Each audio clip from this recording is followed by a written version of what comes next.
दोस्तों, अच्छी गाड़ी रखने का शौक हर किसी को होता है। लेकिन क्या आपने आज तक ये सुना है कि किसी गाड़ी को ही मनुष्य करा दिया जाए? इस वीडियो में मैं आपको ऐसी ही एक अजीबोगरीब गाड़ी के बारे में बताऊंगा जिसको the curse of James Dean भी कहा जाता है। कुछ लोग इसको मनुष्य समझते हैं और कुछ लोग इसको हॉन्टेड, लेकिन हकीकत तो सिर्फ भगवान ही जानता है। जेम्स डीन एक इम्तिहान मशहूर हॉलीवुड एक्टर था। इसकी मशहूर तरीन हॉलीवुड मूवी का नाम रेबल विदाउट द कॉज था, जो कि 1955 में रिलीज हुई थी। और उसी साल जेम्स डीन की सिर्फ 24 साल की उम्र में मौत भी हो गई थी। हुआ कुछ यूं कि जेम्स डीन को तेज गाड़ियों का बेहद शौक था। यह अक्सर कार रेस में भी हिस्सा लेता था। अपने एक इंटरव्यू में इसने खुद कहा कि मुझे लगता है कि मेरी मौत तेज गाड़ी चलाने के सबब ही होगी। 1955 में जेम्स डीन ने सेलेनास कैलिफोर्निया में होने वाली एक कार रेस में भाग लेने का फैसला किया। इस रेस के लिए इसने एक नई गाड़ी खरीदने का फैसला किया और इसने पोर्शे 365 स्पार्टन नामक एक गाड़ी खरीद ली। ये एक इंतहाई खूबसूरत ओपन रूफ गाड़ी थी। जेम्स ने इसके आगे पीछे और साइड्स पर 130 यानी 130 नंबर भी लिखवा दिया। गाड़ी खरीदकर इसने रेस की तैयारी से पहले इस गाड़ी को अपने एक दोस्त मैकेनिक को चेक कराने का फैसला किया। जेम्स के मैकेनिक दोस्त ने इससे मजाक के तौर पे ये कहा कि अगर वो ये गाड़ी चलाएगा तो उसकी मौत एक हफ्ते में हो जाएगी। लेकिन जेम्स ये नहीं जानता था कि इसकी ये दोस्त की बात सच साबित हो जाएगी। यहाँ तक कि उर्सुला एंड्रेस, जो जेम्स की गर्लफ्रेंड थी, उसने भी गाड़ी के अंदर बैठने से इनकार कर दिया क्योंकि उसको इस गाड़ी से एक अजीब सी कोफ्त हो रही थी। दोस्तों, रेस वाले दिन सुबह जेम्स डीन अपनी गाड़ी को आखिरी दफा एक मैकेनिक के पास चेक कराने के लिए लेके जा रहा था कि सामने से आने वाली एक गाड़ी से इसकी टक्कर हो गई। दोनों गाड़ियां इंतहाई तेज स्पीड में थी। जेम्स की गर्दन में काफी इंजरीज आई और जेम्स इस हादसे में बच ना सका। दूसरी गाड़ी में बैठे उस शख्स को हैरत अंगेज तौर पे मामूली चोटें आई। जेम्स डीन की मौत ने पूरे अमेरिका को गम में डाल दिया था। जेम्स की तबाहशुदा गाड़ी को जॉस बेरिस नामक शख्स ने खरीद लिया और यहाँ से नाकाबिले यकीन वाक्य का सिलसिला शुरू हो गया। जेम्स की इस पोर्शे गाड़ी का इंजन रिपेयर करा के जॉस बेरिस ने ट्राई मैकेनिक नामक एक डॉक्टर को बेच दिया। गाड़ी का तबाहशुदा फ्रेम भी ठीक करा के एक डॉक्टर विलियम स्टेचिस को बेच दिया गया। दोनों डॉक्टर रेस के बेहद शौकीन थे। गाड़ी के सिर्फ 2 टायर ही इस एक्सीडेंट में बच पाए थे और दोनों टायर्स एक और बंदे को न्यूयॉर्क में बेच दिए गए।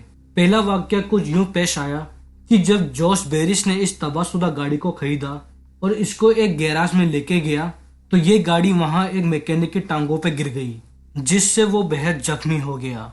इसी तरह 21 अक्टूबर 1956 को ट्राई मैकेनिक नामक एक डॉक्टर, जिसने इस गाड़ी का इंजन खरीदा था, एक कार रेस के दौरान अपनी जान से हाथ धो बैठा। इसकी गाड़ी के अंदर जेम्स डीन की गाड़ी का इंजन लगा हुआ था। हैरत अंगेज तौर पर इसी रेस में दूसरा डॉक्टर यानी विलियम एस्ट्रेस भी अपनी गाड़ी में जेम्स डीन की गाड़ी का फ्रेम लगाकर रेस कर रहा था। यह शख्स भी इसी रेस में एक्सीडेंट से शदीद जख्मी हो गया, लेकिन इसकी जान बच गई। दोस्तों, कहानी अभी यहाँ खत्म नहीं होती। इस गाड़ी के टायर न्यूयॉर्क में जिस आदमी को बेचे गए थे, वो इन टायर्स को अपनी गाड़ी में लगाकर इस्तेमाल कर रहा था। एक दिन हाईवे पर इसके वही दोनों टायर्स ब्लस्ट हो गए, जिससे इसकी गाड़ी बेकाबू हो गई और यह शख्स भी एक्सीडेंट में चल बसा। इस गाड़ी का स्टीयरिंग व्हील एक म्यूजियम में रखवाया गया था क्योंकि ये जेम्स डीन की आखिरी निशानी थी। एक शख्स ने इस म्यूजियम से इस स्टीयरिंग व्हील को चुराने की कोशिश की तो इसके बाजू पर लोहे की कोई भारी चीज गिर गई, जिससे उसका बाजू जाया हो गया। कहानी यहाँ भी खत्म नहीं हुई। इस गाड़ी के तबाहशुदा मलबे को फेल्सो कैलिफोर्निया के गैराज में रखवाया गया। उस गैराज में कुछ अरसे के बाद ही आग लग गई।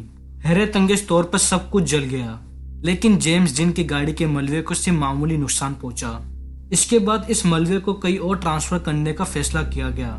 हैरत अंगेज तौर पर जिस ट्रक में इस मलबे को रखा गया था, उस ट्रक का मालिक जॉस बेरिस ट्रक को काबू ना रख सका और एक दरख्त में ट्रक की टक्कर लगने से इसकी मौत हो गई। और आखिरकार 1960 में इस अजीबोगरीब गाड़ी के ढांचे को एक वेयर हाउस में रखा गया, जहां से इसका ढांचा कहीं गायब हो गया। इसको किसी ने चुरा लिया या फिर इसको जमीन निगल गई या फिर आसमान खा गया, किसी को नहीं पता। कई लोगों की जाने लेने वाली ये गाड़ी और इसके पार्ट्स का आज नामो निशान नहीं है। कहा जाता है कि कुछ अरसा पहले एक शख्स ने दावा किया था कि उसके पास इस पोर्शे 356 स्पाइडर गाड़ी का एक दरवाजा मौजूद है जो वो ईबे पे सेल कर रहा था, लेकिन ये सच था या झूठ ये अभी तक सामने नहीं आ सका। दोस्तों ये सब मुझे से एक इत्तेफाक था या फिर कुछ और मैं नहीं जानता, लेकिन जेम्स डीन की ये गाड़ी बहरहाल तारीख में अजीबोगरीब मकाम रखती है। आज भी इस जैसी कई गाड़ियाँ मुख्तलिफ जगहों पर नुमाइश के लिए रखी गई है।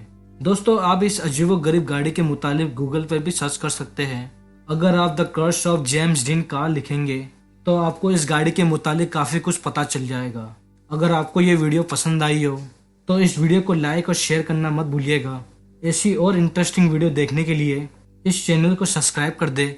सब्सक्रिप्शन बटन के बगल में आपको एक घंटी नजर आएगी, अगर आप उस पर क्लिक कर देंगे तो इस चैनल की सारी नई वीडियो आप तक पहुंचती रहेगी। कमेंट सेक्शन में आप अपने कमेंट्स भी दे सकते हैं। अपना बहुत ख्याल रखें।